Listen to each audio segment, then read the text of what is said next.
Qual è stata l'emozione che hai provato quando hai letto questa? Sinceramente è stato bello, Gratificante, no? sì, ma l'emozione, a parte mia personale, e anche l'opera che sto facendo per il popolo, cioè, oltretutto non è solo per me, ma quello che lo sto facendo per il popolo, per cui è stata una doppia emozione.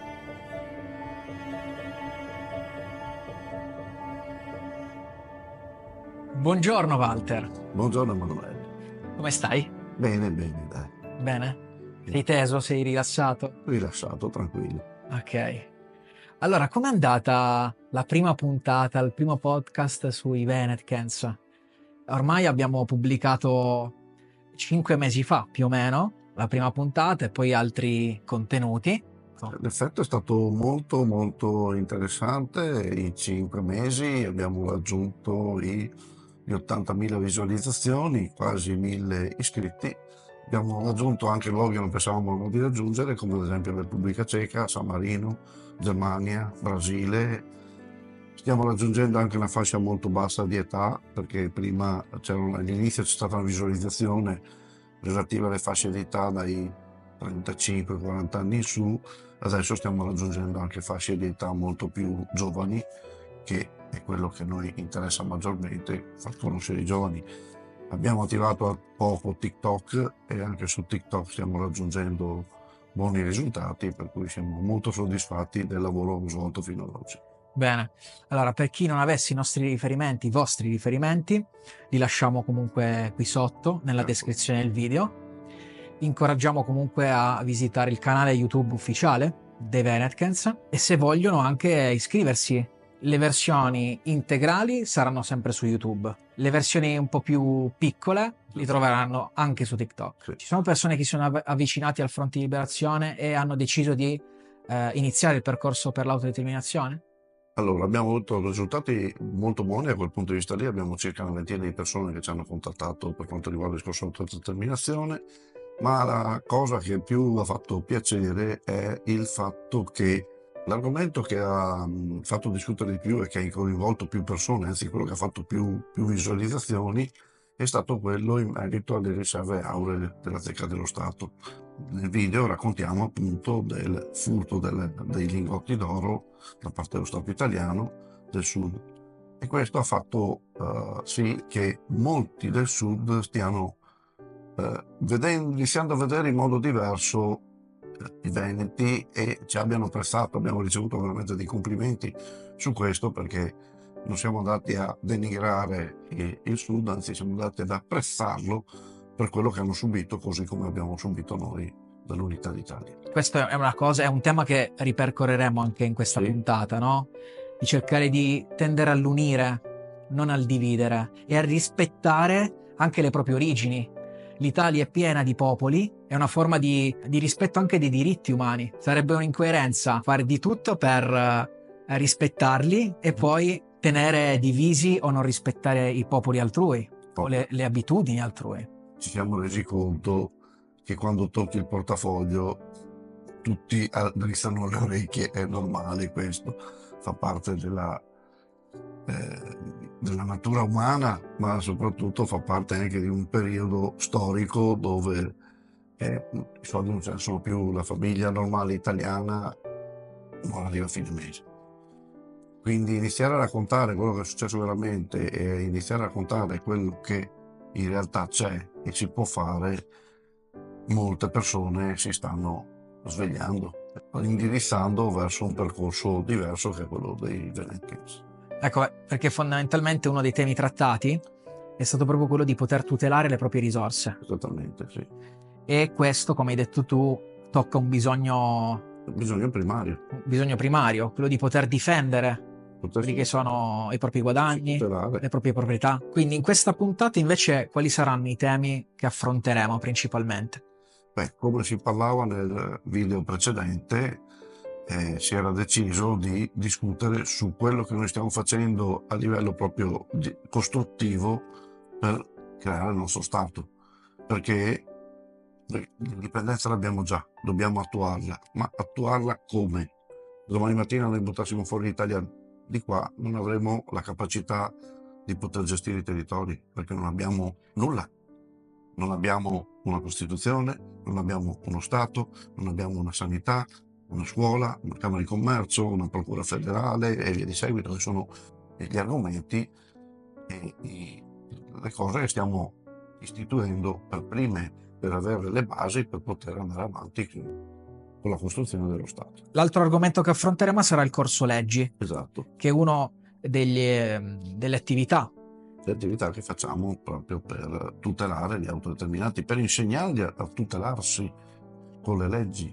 Inoltre parleremo delle collaborazioni, parleremo di tutta una serie di professionisti Che stanno collaborando con noi. che collaborano con i Venetcans, quindi avvocati, studi professionali.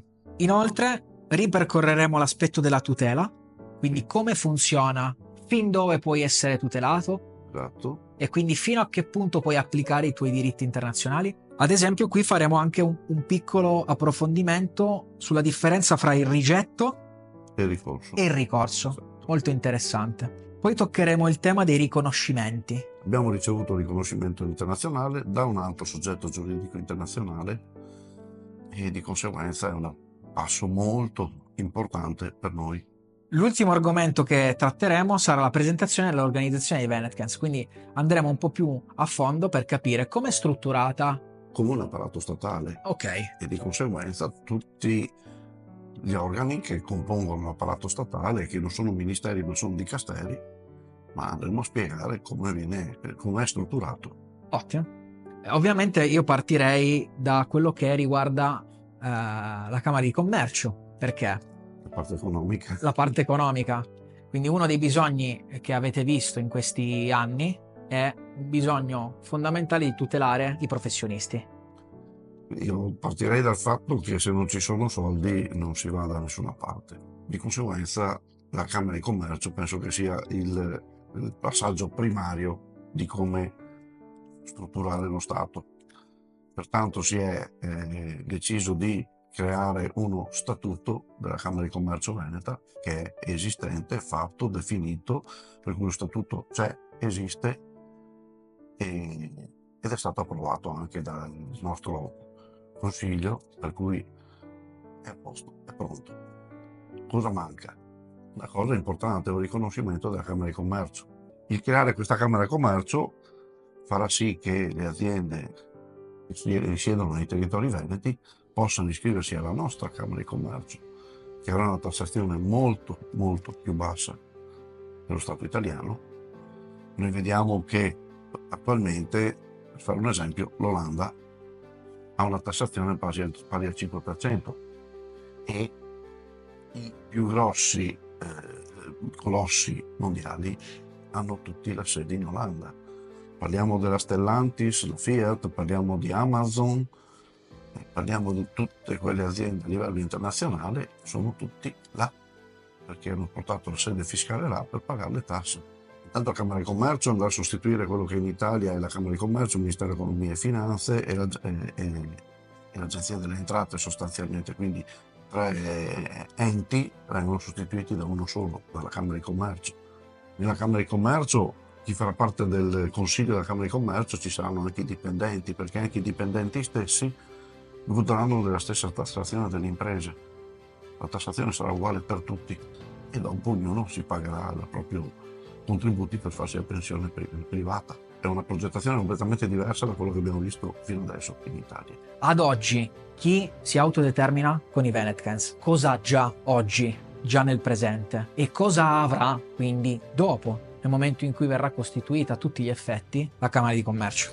Ad oggi ha la possibilità di trattenere le risorse. In divenire sarà la possibilità di essere all'interno della nostra Camera di Commercio per poter avere una tassazione agevolata rispetto a quella che c'è attualmente. Potrà lavorare a livello internazionale come sta facendo l'Italia attualmente, solo con tassazioni completamente diverse. Oggi chi si autodetermina con i Venetcans può trattenere le proprie risorse e viene tutelato in merito. Un domani, nel momento in cui lo Stato sarà una realtà con tutti i suoi apparati, tra cui la Camera di Commercio, entrerà in vigore ovviamente una tassazione agevolata. Ma uno potrebbe dire, ma allora non possiamo stare così come stiamo? Comunque abbiamo un vantaggio, no? C'è da fare una spiegazione abbastanza complessa di questa cosa. La 881, l'articolo 1,2 dice che per raggiungere i propri scopi i popoli possono trattenere le proprie risorse. In questo momento noi siamo occupati dall'Italia e quindi stiamo perseguendo lo scopo di diventare indipendenti e quindi possiamo trattenere le nostre risorse. Nel momento in cui saremo indipendenti, ovvio che l'auto-autonomo potremo applicarla, però il discorso di trattenere le proprie risorse è raggiunto, lo scopo è raggiunto, anche perché comunque l'avere una tassazione che serve per avere dei servizi di qualità penso che sia bene per tutti. Vediamo altri stati dove cioè, la Svizzera non trovi un pezzettino di carta per terra, hanno una tassazione molto più bassa della nostra, l'Olanda stessa che ha una tassazione del 5%, cioè, vediamo altri stati che hanno una tassazione molto più bassa della nostra con dei servizi che noi siamo nel terzo mondo se lo dobbiamo guardare. Le strade stesse, cioè, se domani siamo tutti autodeterminati, ognuno trattiene le proprie risorse, chi è che fa le strade? Abbiamo necessità che lo Stato comunque costruisca e ci dia i servizi primari. E come lo facciamo? Pagando ovviamente delle tasse che non dovranno essere il 67% come è attualmente in Italia, ma se arriviamo a pagare un 10% e vediamo che in altri stati ci riescono, perché non possiamo riuscirci noi?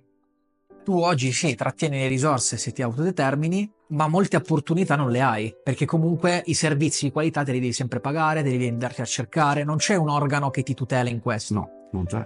Quindi avere uno Stato come intermediario fra te e potenziali servizi, tipo l'istruzione, la sanità. Abbiamo bisogno di servizi di qualità, ma se andiamo a pagarli noi diventa un disalvamento, perché anche se siamo in autodeterminazione tratteniamo le risorse, ma se ogni servizio lo devi pagare diventa veramente un onere che per molte famiglie diventerebbe irraggiungibile. Uno Stato organizzato ha anche organi di controllo che verificano se i servizi sono di qualità e rispecchiano certe... Esatto, bisogna arrivare a quello. Se io sono solo, sì, va bene, ho un vantaggio nell'immediato, vengo tutelato, va bene, ma devo anche mettermi in testa che se voglio fare questo percorso non devo pensare solo per me. C'è sempre anche una tematica della comunità e del bene comune, non solo del mio, ma anche degli altri, no? Corretto? Devo pensare che tutto quello che uso normalmente, tipo come dicevo prima le strade, qualcuno le deve pure aggiustare. Se non c'è uno Stato che ripara le buche, le strade sono sempre più piene di buche. Ma poi oggi già noi paghiamo per avere dei servizi, non ci facciamo il problema, se vado al ristorante pago, vado in vacanza pago la struttura, no? Ovvio. E non ci viene difficile a pensare questa cosa, però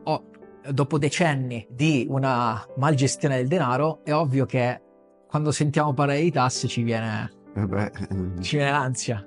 Basta vedere quello che succede con le contravvenzioni al codice della strada, che i soldi dovrebbero essere usati a fine delle riparazioni delle buche, delle strade, eccetera, ma abbiamo delle strade al terzo mondo, dove vanno a finire quei soldi non si sa, quindi già questo è un sinonimo di malgestione. Qual è uno degli altri progetti in atto? Quello prioritario qual è? E anche creare una Costituzione dello Stato. Si è provveduto a studiare e creare una Costituzione e noi siamo andati a prendere quella che è la Costituzione svizzera. A livello globale quella che forse funziona meglio, che è poi molto simile a quella degli Stati Uniti d'America e che, se noi andiamo a guardare bene, gli Stati Uniti d'America hanno copiato dalla Serenissima, quindi stiamo tornando alle origini. Creare una Costituzione confederale è forse la soluzione migliore da tanti punti di vista, quindi non confederazioni ma territori. Infatti esiste la Confederazione dei Territori Veneti, che è stata attualmente, le costituzioni sono state predisposte per tutti i territori, attualmente è in stand-by per tutta una serie di motivazioni, perché c'era stata anche una riunione di intento con tutti i gruppi indipendentisti, che è un argomento che discuteremo dopo, però c'è qualcuno che, nonostante sia un gruppetto, ci tiene alla cosiddetta carrega e di conseguenza non vuole portare avanti certe tematiche che sono quelle che noi invece vogliamo portare, che è l'unione dei gruppi. Per cui la Confederazione dei Territori Veneti, le costituzioni sono fatte di tutti i territori e c'è una costituzione generale, però è un progetto in stand-by perché abbiamo necessità di riunire i vari gruppi sotto un unico gruppo ed è quello che andremo a discutere poi più tardi. Stato, Costituzione, sanità, creazione della scuola e poi per ultima la procura federale e la confederazione. Vogliamo fare un piccolo approfondimento su ognuna di queste fasi? Ovviamente Stato, Costituzione abbiamo appena spiegato, Camera di Commercio anche. la Camera di Commercio anche, il sistema sanità, come avete intenzione di strutturarlo? Il primo aspetto della sanità che sarà diverso da quello italiano è che non ci saranno più ordini. Ci sarà una commissione comunque che sarà creata da rappresentanti per ogni categoria. Questa commissione sarà quella che andrà a controllare tutto quanto. Quindi nessun ordine di farmacisti, degli infermieri, dei chirurghi, eccetera, dal grande chirurgo a chi spazza per terra all'interno della sanità. E questo è il grande cambiamento che verrà fatto, non privatizzata come attualmente, dove qualsiasi esame, se lo fai privato te lo fanno subito, se lo fai pubblico te lo fanno tra 8 mesi. Questa cosa non dovrà più esistere. La sanità è una cosa primaria per uno Stato e per un cittadino, e di conseguenza un cittadino va curato subito. Uno che ha una malattia grave non puoi aspettare un anno a curarlo, può fargli un esame. Se non abbiamo un apparato statale che li acquista, è ovvio che non puoi andarti a curare, cioè diventa veramente un problema molto importante. Riguardo invece alla scuola, come avete pensato di concepirla e costruirla da zero? La scuola è stato studiato un programma che si chiama La Bottega dei Talenti. Abbiamo avuto degli insegnanti che hanno avuto questa illuminante idea di lavorare su questo progetto. La cosa più importante è che andremo a guardare il talento del bambino. Cioè, attualmente nelle scuole tutti devono studiare le stesse materie, tutti devono essere bravi, ma come diceva un famoso detto, se tu insegni a un pesce a salire su un albero sarà sempre stupido, perché non sarà mai in grado di salire sull'albero. La scimmia sì, il pesce no. Di conseguenza, se ci sono dei bambini che non sono in grado di salire sull'albero perché non sono capaci, insegniamogli a fare dell'altro. Se uno è bravo a disegnare, portalo il suo talento a disegnare e fargli imparare a disegnare, portalo a fare un lavoro sul disegno. Il suo talento va premiato, perché è giusto che un bambino venga preso, venga fatto fare quello che lui più è in grado di fare. E non appiattire la conoscenza, ma fare in modo di esaltare Le doti di una le persona. doti, i doni, i talenti che ognuno ha, che ovviamente sono uniche. Esatto, ovvio. Ma soprattutto gli insegneremo la vera storia, non quella che c'è scritta sui libri, che abbiamo visto col video precedente, che è stata un po' tanto riscritta. Certo, anche perché poi la storia ha insegnato quali sono stati i passi falsi, Sì. e quindi quelli da non ripetere, anche da un punto di vista di istruzione, perché appiattire l'insegnamento impedisce, come hai detto tu, di far sbocciare i talenti di un individuo. Alcuni credono, si convincono di non averne, e poi io credo di essere un cretino nella vita. Esatto. E invece semplicemente alcuni hanno una mente più matematica, altri una mente più creativa, e non è che c'è un meglio o un peggio o un intelligente e uno stupido, semplicemente abbiamo nature differenti. Esattamente. Abbiamo proprio nature differenti e concetti differenti, ognuno ha il suo modo di essere, il suo modo di poter esprimere la propria creatività. Walter, perché avete deciso di inserire e dare spazio alle discipline olistiche anche già a partire dall'istruzione? Ci siamo resi conto che c'è necessità di un ritorno, prima di tutto del ritorno alla natura, della conoscenza dei ragazzini della natura. Oggi vedono un pollo nel supermercato ma non sanno nemmeno come è fatto un pollo dal vivo, per cui il farli tornare a conoscere quello che è la terra, la coltivazione della terra, l'orto e tutto qua. Ma anche a livello sanitario le discipline olistiche, che ho dimenticato di dirlo prima, saranno inserite all'interno del programma della sanità. Perché questo? Perché c'è la necessità di una prevenzione. In Oriente, Giappone, Cina, eccetera, un buon medico viene pagato fino a che il suo paziente sta bene. Nel momento in cui il paziente si ammala, il medico non deve essere pagato. Questo perché? Perché in quegli stati, in quei territori, fanno prevenzione. Un esempio, a me viene il mal di testa e prendo la pastiglia per il mal di testa, ma nessuno va a analizzare il perché. Se vado a fare la prevenzione, quel mal di testa non mi verrà più, perché se per esempio a me viene il mal di testa perché mi si ferma a mangiare sullo stomaco, continuerò a prendere sempre la pastiglia per farmi andare via il mal di testa, ma rimarrà il mangiare fermo sullo stomaco. Tolgo il mangiare fermo sullo stomaco, non avrò il mal di testa. Ho fatto un esempio semplice, ma è per capire che abbiamo necessità di lavorare sulla prevenzione, non sulla malattia. Quando arriva la malattia è già tardi, il corpo è già ammalato. Non dobbiamo far sì che il corpo si ammali. Quindi in sostanza le discipline olistiche lavorano tantissimo per prevenire il problema. L'attuale sistema sanitario occidentale, chiamiamolo così, purtroppo lavora sulla cura e quindi omette in un attimo tutto quello che si potrebbe fare prima. Ovviamente lo scopo lo conosciamo tutti, no? È un obiettivo economico. Uno ti permette di vendere un prodotto che ti cura momentaneamente, ti rende dipendente. L'altro invece lavora sulla tua abitudine sana e di vita. Di mantenere un corpo sano. Chiaro, e quindi ovviamente se io dall'istruzione, dalle scuole, do questo tipo di messaggio ai bimbi, i bimbi crescono anche, dice cosa vuoi fare da grande? Ma io voglio fare il medico, ma non è un medico che prova a curare, ma a far prevenire, trasmette dei concetti di prevenzione, no? Totalmente rivoluzionario. Sì, è una cosa completamente diversa da quella che abbiamo visto fino ad oggi. Nei territori orientali la medicina tradizionale cinese esiste da più di 3000 anni, così come esistono i rimedi con tutte le piante. Una volta le conoscevano tutte, adesso vediamo un'erbaccia, pensiamo sia un'erbaccia, magari è un'erba che ha vitamina C a iosa, per cui potrebbe curarti tranquillamente. L'altro tema riguarda il corso leggi.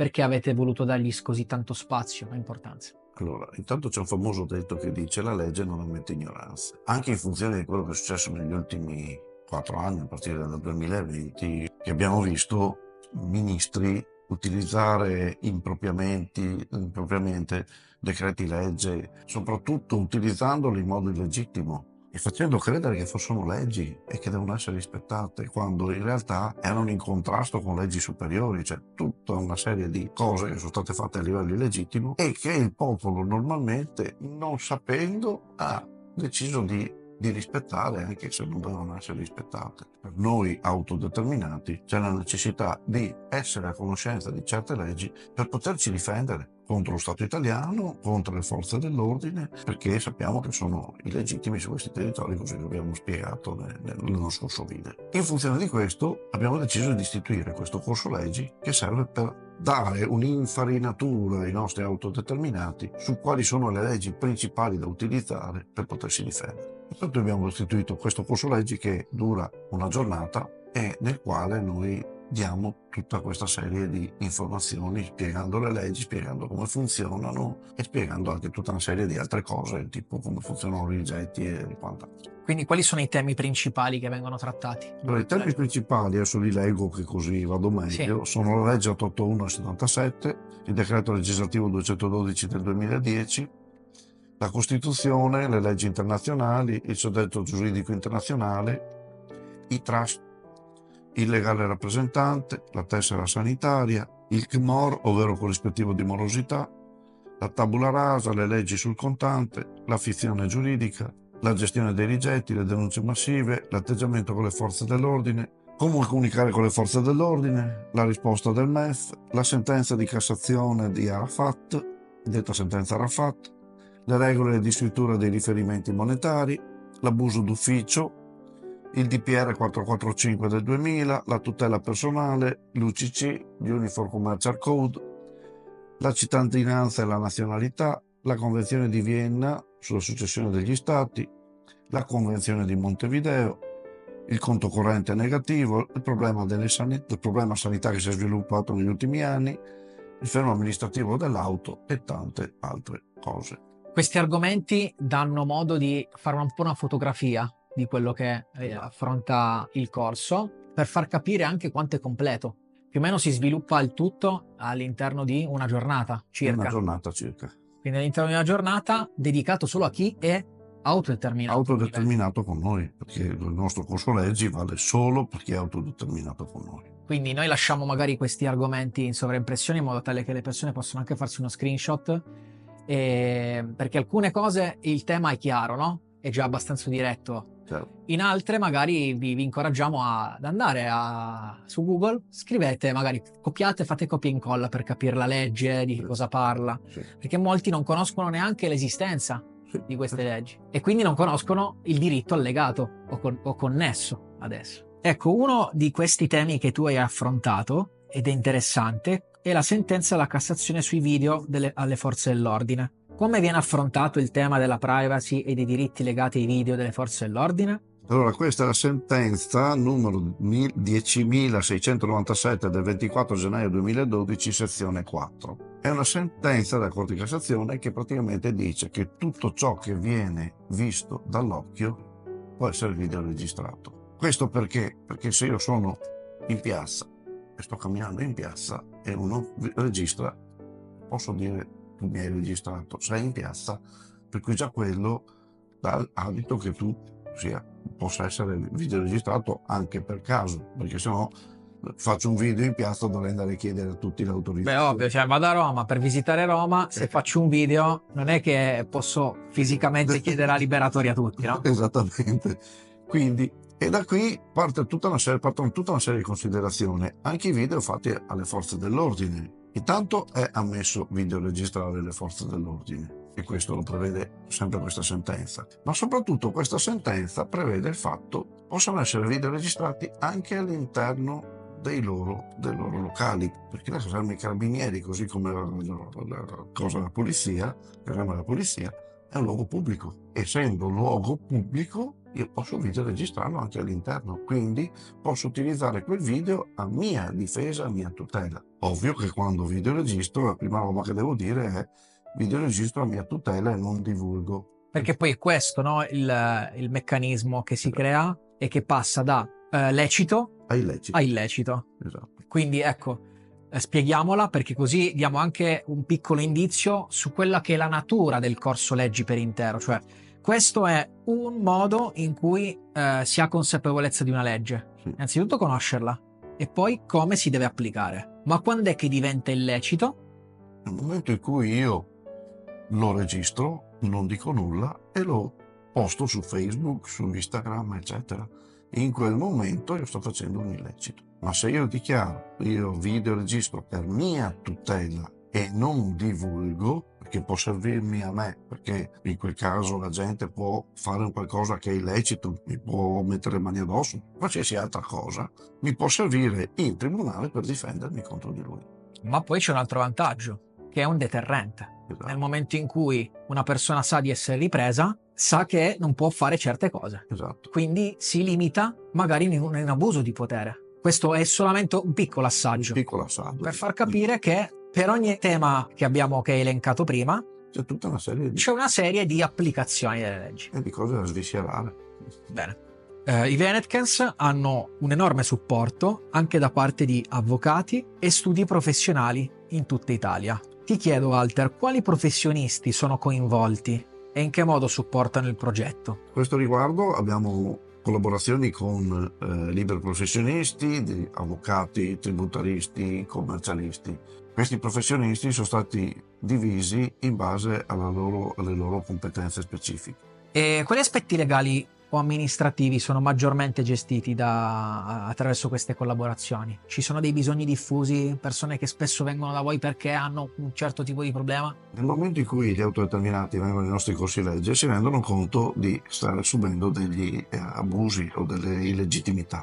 Facciamo alcuni esempi con i mutui, dove c'è l'anatocismo, ovvero l'interesse sull'interesse, mutui con tassi usurai, il prestito del 100% quando doveva essere l'80%, cioè ci sono tutta una serie di illegittimità fatta dalle banche che sono impressionanti. E poi abbiamo l'Agenzia delle Entrate. Erano stati fatti dei ricorsi su delle cartelle e l'Agenzia delle Entrate presenta una nuova cartella con i numeri delle cartelle di ricorso e fa il fermo amministrativo o il blocco del conto corrente, che è illegittimo. Se ho fatto un ricorso devi attendere la fine del ricorso per farmi questo, senza tener conto che l'Agenzia delle Entrate, che dal 2015 era Equitalia ed è diventata Agenzia delle Entrate ente pubblico ed ente privato prima, tutti i dipendenti sono stati assunti dall'Agenzia delle Entrate senza concorso pubblico, violando l'articolo 97 della Costituzione. Tutti questi argomenti li raccontiamo ai corsi legge, li spieghiamo ai corsi legge. Per quello è molto importante essere presenti ai corsi legge. Un altro caso è il fatto che ti mettono fermo amministrativo e in realtà non c'è.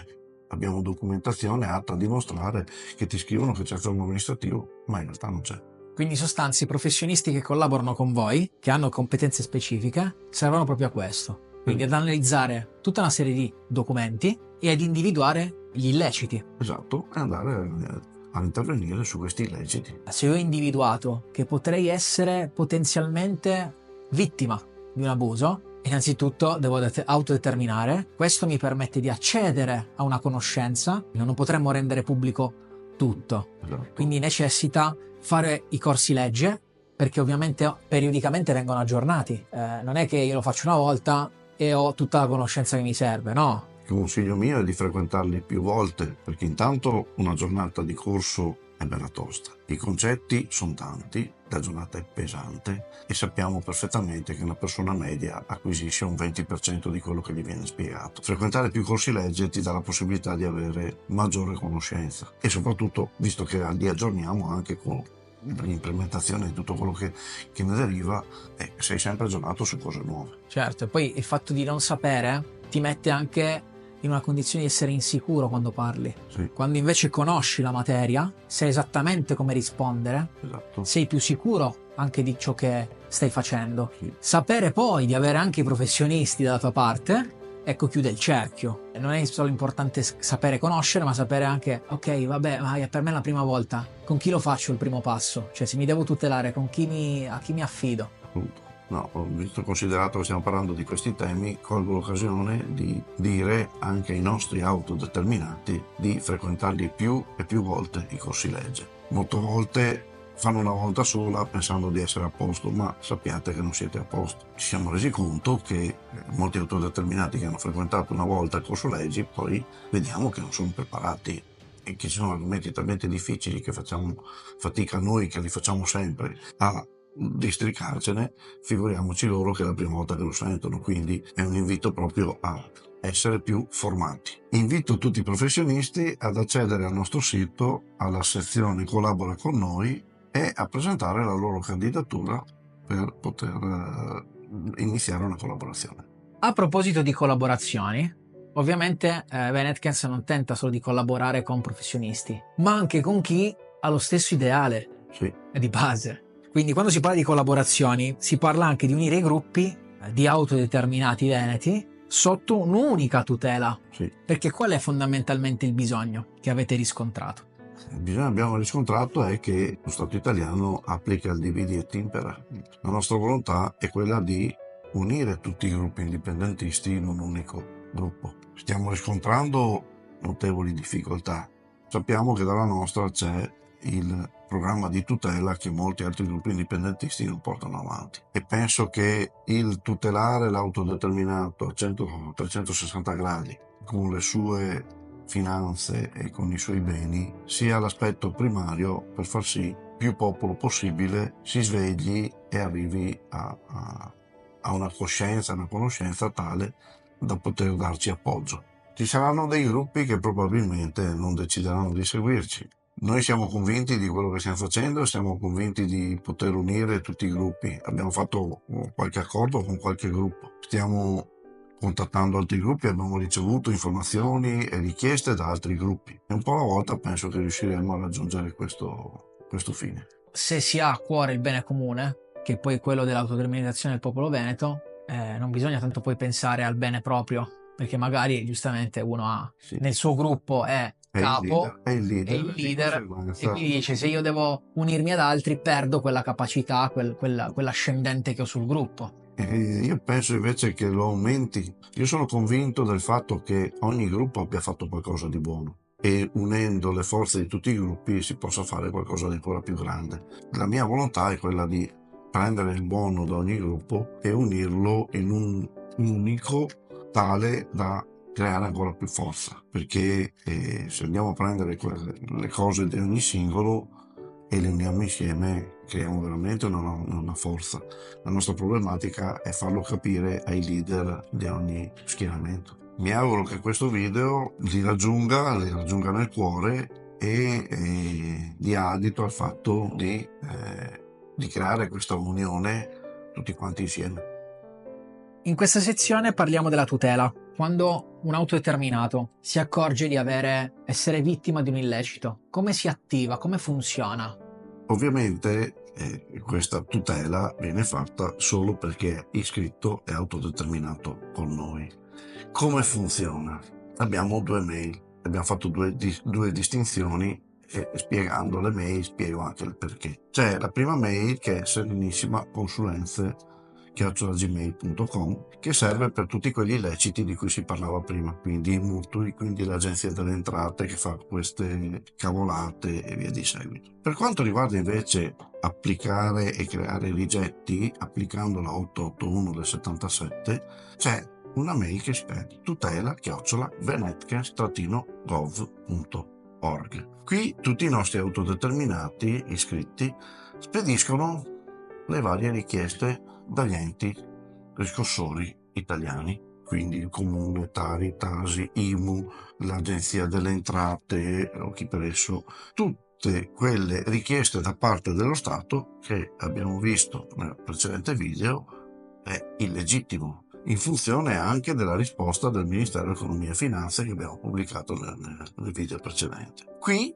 noi lavoriamo facendo i rigetti, che non sono ricorsi. Il ricorso è una procedura prettamente italiana e che segue un filone con le leggi italiane, mentre il rigetto è il respingere, rigettare una richiesta illegittima da parte dello Stato italiano. Ecco, spieghiamo bene questa cosa. Quindi molte persone pensano che è una sorta di ricorso, come quello che si fa quando bisogna contestare una multa.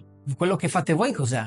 Non è un ricorso. È un rigetto. Ok. Perché andiamo ad applicare la legge, il decreto legislativo 212 del 2010 e la legge 881 del 77. Ok. Che abbiamo visto nel precedente video. Uno ci permette di trattenere le proprie risorse, ma l'altro addirittura dice che questi territori non sono nemmeno italiani e di conseguenza è come se io stessi dando dei soldi di tasse alla Germania. Quindi il rigettare una richiesta illegittima fa sì che non debba fare un ricorso, non devo fare un rigetto. Sto dicendo non ti devo perché? Perché tu non sei più il mio Stato, perché qui tu non sei legittimo e di conseguenza io ti rigetto questa richiesta. E da questo si lega anche un concetto di tempistica, perché in un caso bisogna farlo in un certo tempo. Sì. Mentre per il rigetto, in considerazione del fatto che la legge decreto legislativo 212-2010 è entrato in vigore il 13 dicembre del 2010, anche una richiesta di gennaio 2011 dell'Agenzia delle Entrate può essere rigettata. Se io faccio un ricorso devo stare all'interno di certi tempi, per le tempistiche cioè non posso andare oltre. 60 giorni, esatto. Riconoscimenti. Allora questo è un tassello importante, perché abbiamo iniziato e finito il primo podcast proprio con questa scritta, no? Sì. Non sapevamo che da poco i Venetkes sarebbero stati riconosciuti a livello internazionale. Ecco, qui oggi sveliamo di che cosa si tratta. Sveliamo di cosa si tratta. Noi abbiamo intrapreso dei rapporti diplomatici con un altro soggetto giuridico internazionale. Che cos'è il soggetto giuridico internazionale? L'abbiamo spiegato nel precedente video e non sto qui a dilungarmi. Comunque è come se fosse un altro Stato. I soggetti giuridici internazionali sono 5, sono riconosciuti come Stati e di conseguenza il fatto di essere stati riconosciuti da un altro Stato è il fatto stesso che dice che noi esistiamo. Ma la cosa più importante, e vorrei leggerla, è questa, dopo sveliamo chi è che ci ha riconosciuti. Riceve la delegazione diplomatica della Repubblica Serenissima nella persona di Michelini Walter, segretario nazionale dei Venetkes for Freedom Front, Fronte di Liberazione Nazionale, in rappresentanza del popolo veneto conscio e non conscio. È una cosa molto importante. Quindi siamo stati riconosciuti come Venetkes, come i rappresentanti della Serenissima Repubblica. Non può esserci un altro movimento riconosciuto per la Serenissima Repubblica. Quindi noi siamo i primi a essere stati riconosciuti a livello internazionale dai Cavalieri di Malta. Abbiamo ricevuto un riconoscimento bilaterale, nel senso che noi riconosciamo loro e loro riconoscono noi. non è una cosa da poco. Tutti gli altri movimenti non potranno ricevere un riconoscimento internazionale perché noi siamo stati i primi. Quindi fondamentalmente chi lo riceve per primo, quello è il riconoscimento A che livello fa internazionale funziona così, fede. Ok. perché non può esserci 10 movimenti che E tutti essere rappresentano la riconosciuti in Repubblica maniera uguale. Serenissima. Chiaro. Ecco, questo che implicazioni ha? Ha implicazioni che, essendo stati riconosciuti come Stato, abbiamo aggiunto un altro tassello a tutto quello che serviva per la creazione vera e propria dello Stato. Se fino a ieri eravamo uno Stato in fase embrionale, solo dichiarato all'ONU come movimento di liberazione, fronte di liberazione, adesso con un riconoscimento siamo diventati soggetto giuridico internazionale a tutti gli effetti, ovvero siamo uno Stato come il Kosovo, che non è riconosciuto da tutti gli Stati, ma in realtà è uno Stato a tutti gli effetti. La stessa Convenzione di Montevideo, che spieghiamo al corso leggi, lo dice. Questo permette di acquisire delle più credibilità, Più credibilità, anche internazionale. ma ci permette a questo punto di poter andare a intraprendere rapporti diplomatici con gli altri Stati, come rappresentanti ufficiali della Serenissima Repubblica. Ma quello che risalta è il fatto che dicono riceve la delegazione diplomatica della Repubblica Serenissima. La delegazione diplomatica della Repubblica Serenissima. Quindi stanno ricevendo chi ufficialmente rappresenta la Repubblica Serenissima. Chi? Nella persona di Michelini Walter, segretario nazionale dei Venetian for Freedom Front.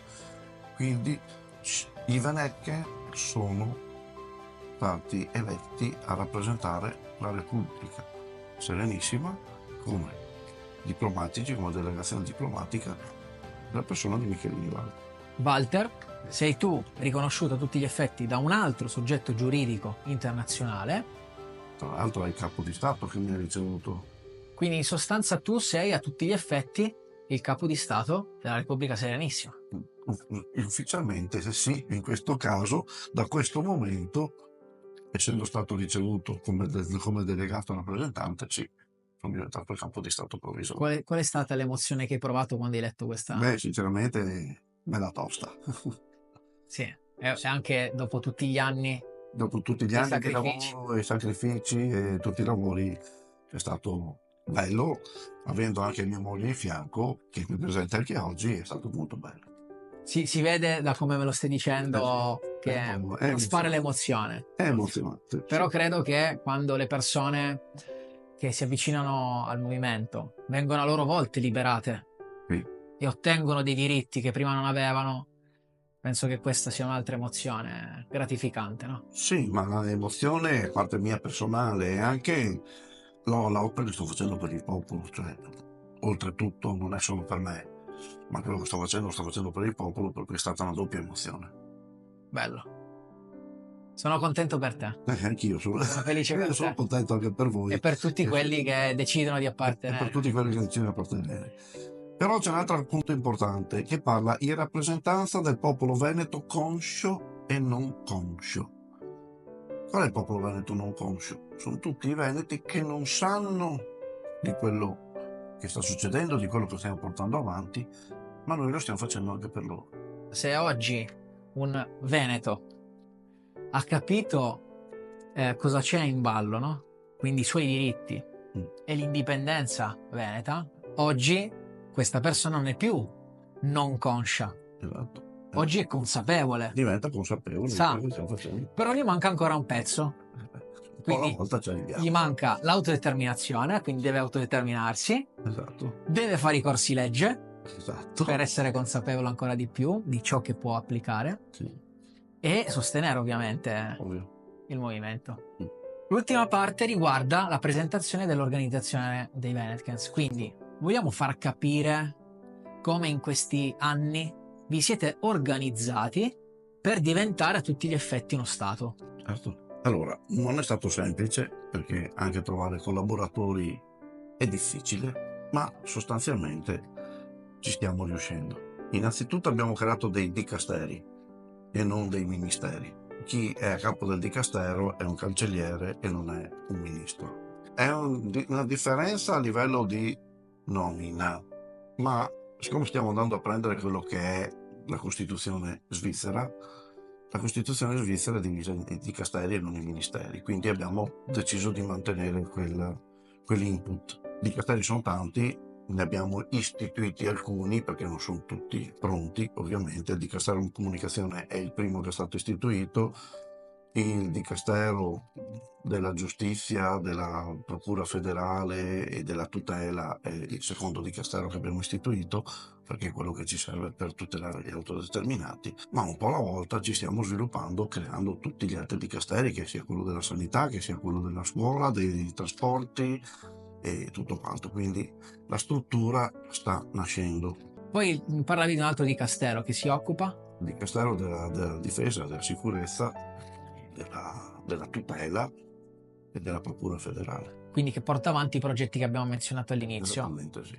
Oggi i dicasteri sono stati creati per portare avanti quello che è il fronte di liberazione, ma è già stata data una struttura statale, perché un domani diverranno quella che è la struttura, l'ossatura principale della Serenissima Repubblica. Quindi stiamo già portando avanti quello che è il progetto di creare la nostra Repubblica, il nostro Stato. Cosa pubblicheremo dopo? Ci vuoi dare delle anticipazioni? Sì, direi di dare un'anticipazione su quello che sarà il video che seguirà questo. Ok, i video o i video? Direi più video che un video unico. Ok, che video pubblicherete sul canale dei Venetkans?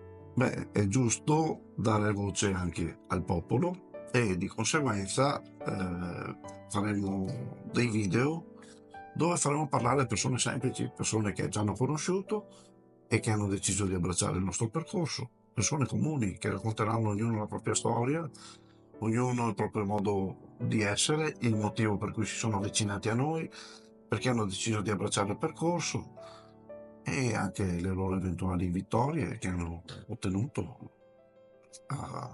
affiancandosi a noi. Ottimo, quindi sarà un modo per vedere i Venetkans da una prospettiva diversa. Sì, invece di vedere la mia, il mio viso, la mia voce, inizieranno a conoscere anche chi c'è dietro, il popolo che c'è dietro i Venetkans. Bene, allora ti ringrazio Walter per questa seconda puntata che hai raccontato, e allora invitiamo tutte le persone che non l'hanno ancora fatto, che ci hanno visto magari per la prima volta, di iscriversi al canale, che sia TikTok o YouTube o qualsiasi altro, Facebook, e di guardare più video Sì. e rendersi conto di quello che sono i diritti che possono ottenere anche loro e delle tutele che possono ricevere, e se sono già state pubblicate alcune testimonianze degli autodeterminati, di andarsene a vedere, perché avranno modo di ascoltare delle belle storie. Sì, è vero. Grazie Walter. Grazie a te.